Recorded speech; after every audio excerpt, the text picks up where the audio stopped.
Mel has the Titans trading up to get that number 3 spot from the Cardinals, drafting Anthony Richardson out of Florida, and then Will Levis at number 4. So, you guys, this would be historic, first of all. But secondly, I think one of the things that's gotten lost in all this Anthony Richardson versus Will Levis talk is Bryce Young, still, as Mel sees it, the number 1 overall pick in this draft. Ryan, I'll start with you. You've been around these guys a ton.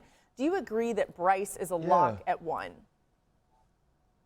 You know what? I can't agree that Bryce is a lock at 1 because I'm not a general manager. I'm not a head coach in the NFL. And we've seen, whether it's Mel or Todd or Matt or RC or Marcus, they think differently than we do sometimes. But for me, it's a no-brainer that Bryce Young is the number 1 overall pick. Bryce Young has done nothing but been the best player on the football field the last 2 years he was at Alabama. And also, think back to a time, Laura, and I know you cover the SEC. Marcus is dialed in. Let's think back to a time where we watched the Alabama game and we go, you know what? Alabama hasn't played well today because of Bryce Young. You know what? I can tell you when it happened. Never. He always showed up for this team. He made a team that didn't have the weapons outside this year, a competitive offense, and explosive and dynamic. There was no Judy. There was no Ruggs. There was no Waddle. We didn't have those players this year. And also, I talked to his dad about, okay, what are you going to say about the size issues? What can y'all do to combat that? He said Bryce has always been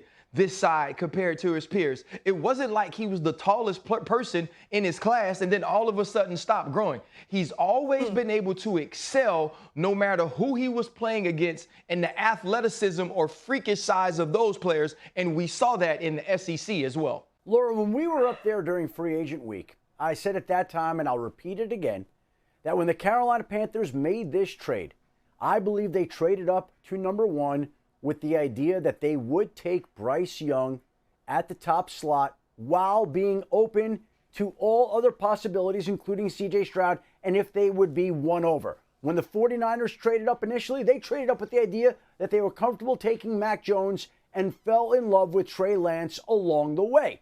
Now, again, I think the Panthers went up to go get Bryce Young. And I don't think so far anything has changed their mind. I still think that Bryce Young today is the number 1 overall pick. Now, C.J. Stroud still is going to visit Carolina and still has a chance to win their hearts, and anything still can happen. But this has been Bryce Young from the trade. This has been tracking to be Bryce Young. It continues to track to be Bryce Young. And until they see something from C.J. Stroud that changes their mind, I think ultimately he remains the favorite to become the number 1 overall pick in Kansas City just over 2 weeks from now, and we'll see if they change their mind up until then. Yeah, Adam, having covered all of these guys, these 4 quarterbacks who are at the top of Mel's mock and will be at the top of the draft, I do agree that in an excellent group of pass catchers, Bryce Young is the premier player here. He's the most surefire pick if you're going to be picking at number 1 overall. Now, Marcus, when you look at this mock from Mel, his mock 4.0, there's some spice to it, right? There's the trade at number 3 that has the Titans coming up to get Anthony Richardson. Also, Mel has at 30 the Seahawks coming up to get another pick in that first round and grabbing Hendon Hooker, the Tennessee quarterback. As you look at that entirety and some of these QB moves, some of these teams making some trades, do you like those moves? Yeah, I do like those moves. I'm going to start with Anthony Richardson. I'll never forget when you guys were at the Combine watching, and RC said after this Combine, we're going to have a lot of conversation about Anthony Richardson. And now you start to see those traits that he showed get his name in that buzz in the top 3. And when you think about Arizona moving out of that spot and Tennessee going up, conventionally, you would want a veteran in place where Anthony Richardson will have an opportunity to kind of sit, watch the game, and develop over time, right?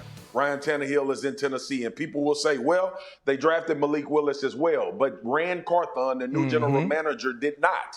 He has no affiliation to Ryan Tannehill or Malik Willis. So I think Anthony Richardson could be very enticing. And think about where Rand Carthon came from. He just came from the San Francisco 49ers that went up and took an athletic Trey Lance. Now, that situation hasn't worked out because of injury or whatsoever, but I think he would have the nerve to do it again. And the Hendon Hooker at 30, I love tremendously. Look, we were talking about this guy trending to being the Heisman Trophy winner before he suffered the injury at Tennessee. And obviously, the Georgia game kind of changed some people's perspective.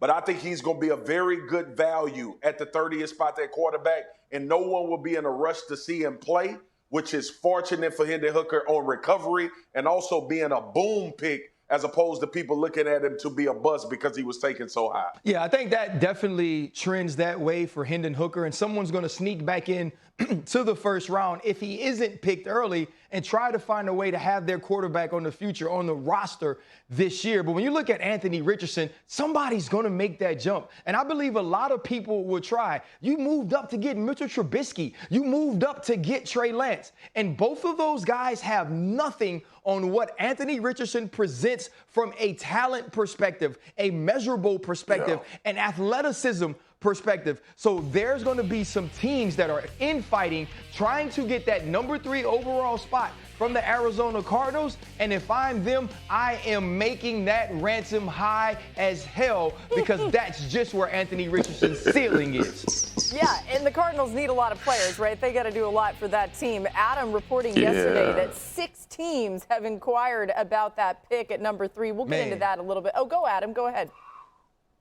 Well, I was also going to say, we also have to see what the Houston Texans are going to do at number 2. Again, I don't know that it's a lock just yet that they'll stay and pick there or that they'll go and take a quarterback. I don't think that's a lock just yet. Yes, Laura, that's what I just said. I think that they still could listen and entertain trade offers at number 2.